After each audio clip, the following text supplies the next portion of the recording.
So would you like to tell us what was the main aim of your project and who were the partners?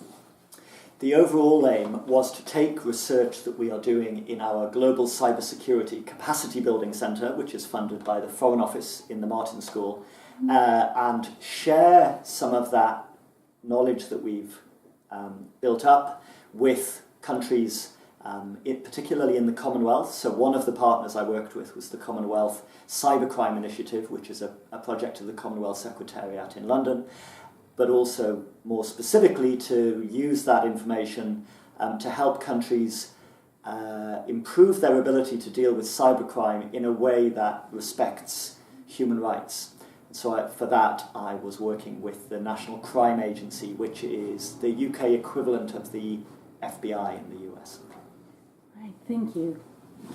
So what were the main successes in terms of knowledge exchange, and how did you judge success?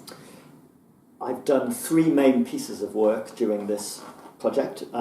2 in-country reports where I went with the Commonwealth to 2 of their member countries, Tanzania and Trinidad and Tobago, and spent both times a week in each country. The governments in those countries arranged a broad range of meetings for me with different stakeholders in the country, both from different government departments, but also with private sector people, so people from the local internet industry, from local banking, and other kinds of sectors that are important for cybercrime. So in both of those cases, I was able then to work with the Commonwealth to get that information, to provide the experience we've built up in our capacity building centre, and then to write reports for the governments of those 2 countries on what then advising them on what their next steps should be in their own national cybercrime projects. Both governments have been pleased with that process, so I think that is very useful. At the same time, it also gave me a lot of information about what is going on in those 2 countries, which then I can feed back into our research. So that has been really helpful, I think, in sharing knowledge in both directions. That's very positive. And then the third main piece of work I did was working with the National Crime Agency to organise a conference for people within government and also their main stakeholders on cybercrime, to discuss in particular surveillance and how government agencies can do online surveillance in a targeted way that is human rights compliant, and which human rights groups, and we invited a number of them to come to the conference, feel is taking appropriate account of international human rights standards. And that also worked really well. In fact, as we were developing the conference, the National Crime Agency decided that it fitted really well with some other work they were doing on developing their cybercrime capability. So they were able then to put some funding of their own into the conference organisation, and also to attract a range of really high-level people from not just within the National Crime Agency. So the director of the National Crime Agency came and spoke and participated in the conference, but also other very senior police officers, people from the intelligence agencies, people from other parts of the government, and then a number of people from the internet industry and from human rights groups. So I think we had a really good 2-day discussion at that conference, and we turned that into a summary report which is being shared across government, and hopefully we'll be able to make that public. So again, that's something I think we've shared our research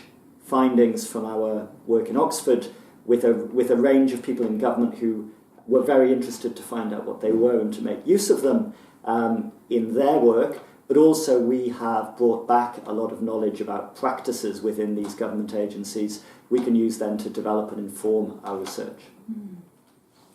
Did you encounter any difficulties? And if so, how did you deal with them? I didn't have any significant difficulties. We had small issues of timing. Of course, if you're working with national governments, often you won't be able to get precisely the meeting slots that you like. It took a bit longer to set everything up than I might have expected, but that was fine in the end. Everything worked, and the university was able to be flexible with the end date of the funding, so then that meant we still had time to get everything done within the project. Has your understanding of knowledge exchange changed between the proposal of this project and now? And if so, in what ways? I've got a much better understanding of how you can make knowledge exchange work effectively for both sides. Although I have done a lot of work in the past with governments and with other stakeholders on cybercrime, because of the extra time I could spend with this knowledge exchange funding, it meant I could get a much more detailed understanding of how they work themselves, get some of the tacit knowledge and expertise that they have, which is not easy to understand from outside unless you can work closely with an agency and spend a significant amount of time with them.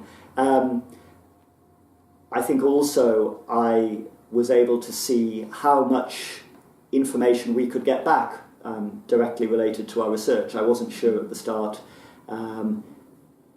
how much the flow of information would be from our research to people that might make use of it, and in the opposite direction, but I think we've had a really good flow of information in both directions. What advice would you give someone who's about to embark on a knowledge exchange project?